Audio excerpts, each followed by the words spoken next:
Hello बच्चों, कैसे हैं आप। स्वागत है आपका डिपार्टमेंट ऑफ एजुकेशन की इस 13 अगस्त की वर्कशीट में।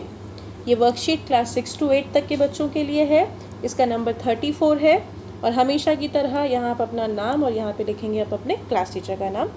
आज जो हम वर्कशीट करने वाले हैं वो वर्कशीट साइंस यानी कि विज्ञान की है और इसका टॉपिक है सूक्ष्म जीव यानी कि माइक्रो ऑर्गेनिज्म। ये चैप्टर आपकी बुक में भी है।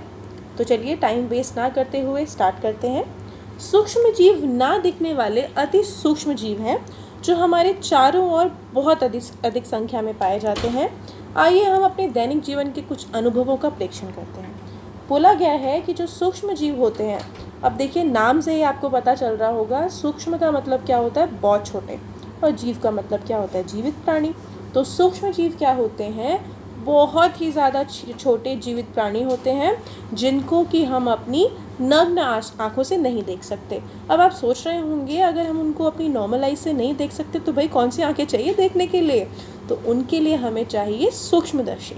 सूक्ष्मदर्शी आपको पता होगा, माइक्रोस्कोप बोलते हैं उसको इंग्लिश में, और वो हमें हेल्प करता है ऐसे छोटे छोटे क्रिएचर्स को देखने में।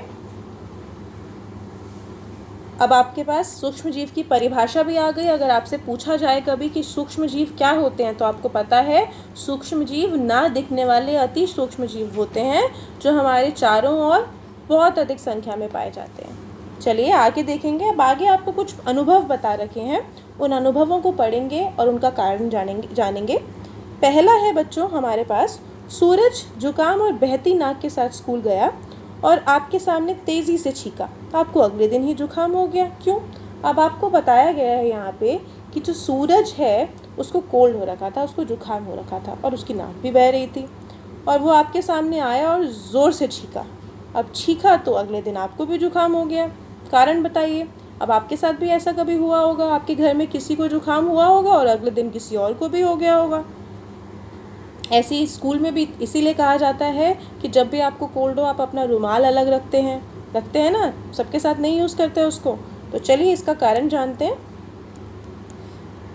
क्योंकि सूरज जुकाम से पीड़ित था और जब वह छींका तो हवा में सूक्ष्म जीव यानी कि वायरस छोड़ दिया, जिसे मैंने सांस में लिया और इससे मुझे जुकाम पैदा हुआ। तो यहाँ बोल रखा है कि जो सूरज है उसको आपको पता ही है कि सूरज को जुकाम हो रखा था।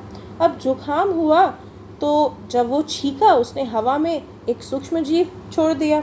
अब सूक्ष्म जीव उसने छोड़ा, अब हवा में सांस भी तो आप भी तो उसी हवा में सांस ले रहे हैं। जब आपने वहाँ सांस ली तो जो वायरस जो सूक्ष्म जीव उसने छोड़ा था वो आपके अंदर आ गया, और अगर आपके अंदर आया तो इसी वजह से अगले दिन आपको भी जुकाम पैदा हो गया। अब आप सोच रहे होंगे ये वायरस क्या है। बच्चों, सूक्ष्म जीव बहुत तरह के होते हैं, उनमें से एक वायरस है जिसके बारे में आप अपनी आगे वाली वर्कशीट्स में पढ़ेंगे। तो मैं आशा करती हूँ आपने नोट डाउन कर लिया होगा। आप लिखेंगे, मुझे अगले दिन ही जुकाम हो गया क्योंकि सूरज जुकाम से पीड़ित था, और यहाँ तक पूरा का पूरा। चलिए दूसरा प्रश्न देखते हैं। आपको जुकाम हुआ, इसके लिए सूरज किस प्रकार से जिम्मेदार है। अब अगर आप अगले दिन जाके बोलें सूरज तेरी वजह से मुझे जुकाम लग गया, तो कोई कारण तो होना चाहिए ना इसके पीछे। तो चलिए कारण जानते हैं। क्योंकि सूरज सूक्ष्म जीव वायरस का वाहक था। अब आप सोच रहे होंगे वाहक का मतलब क्या होता है। वाहक का मतलब होता है, अब जुकाम किसको हो रखा था, सूरज को हो रखा था। छींका किसने, सूरज ने छींका। अगर सूरज को जुकाम नहीं हो रहा होता या सूरज आपके सामने नहीं छींकता तो आपके अंदर वो सूक्ष्म जीव नहीं आता ना, वो वायरस नहीं आता। तो इसी कारण से जो सूरज था वो सूक्ष्म जीव का वाहक था, इसी वजह से सूरज जिम्मेदार है। अगला है आपके पास, राधिका ने एक कटोरे में दूध लिया और उसे दही बनाने के लिए उसने 1 चम्मच दही मिलाकर रात भर के लिए छोड़ दिया। उसने दूध में दही क्यों मिलाया होगा। अब आपने ये चीज़ अपने घर में भी देखी होगी। एक बोल होता है, एक कटोरी में या किसी बाउल में, बोल में आप क्या लेते हैं, दूध लेते हैं। उसके बाद 1 चम्मच उसके अंदर डाला जाता है दही। अब जब ये दही इसके अंदर डालते हैं और फिर आप इसको रात भर के लिए छोड़ देते हैं, सुबह आप उसको फ्रिज में रखते हैं और बढ़िया सा दही तैयार हो जाता है। अब आपसे पूछा गया है ये दही मिलाने का कारण क्या है, किस लिए ये दही मिलाया जाता है।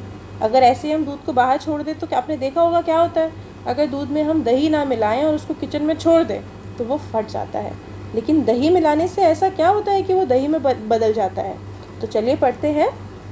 राधिका ने दूध में दही मिलाया क्योंकि दही में लैक्टोबैसिलस नामक सूक्ष्मजीव बैक्टीरिया होता है जो दूध को दही में परिवर्तित करता है। अब यहाँ पे एक बैक्टीरिया आया है सूक्ष्मजीव, जो कि सूक्ष्मजीव का दूसरा प्रकार है। पहला हमने पढ़ा वायरस, दूसरा है बैक्टीरिया। तो अब आपको मैं बता दूँ ये दही डालने का कारण क्या है।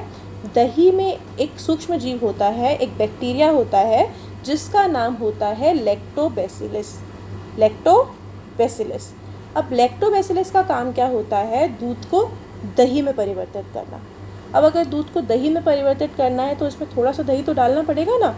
वो क्या होगा, थोड़ा से लैक्टोबैसिलस 1 से 2, 2 से 4, 4 से 6 इस तरीके से बदलते बदलते वो क्या करेंगे, वो पूरे दूध को दही में परिवर्तित कर देंगे।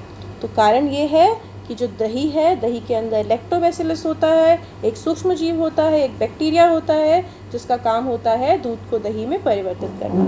तो राधिका ने क्यों डाला होगा उसके अंदर दही? राधिका का दही डालने का कारण ही यही है कि उसको क्या चाहिए था, उसको दही में कन्वर्ट करना था, दही में परिवर्तित करना था उसको। तो राधिका ने दूध में दही मिलाया क्योंकि दही में लैक्टोबैसिलस नामक सूक्ष्मजीव होता है जो दूध को दही में परिवर्तित करता है। तो बच्चों आज के लिए इतना ही काफ़ी है। आपके पास समय है तो आप अपनी बुक से सूक्ष्मजीव का जो चैप्टर है, जो पार्ट है, आप उसको भी पढ़ सकते हैं। अब हम कल मिलेंगे कल की वर्कशीट के साथ। तब तक के लिए स्टे हेल्दी, स्टे सेफ।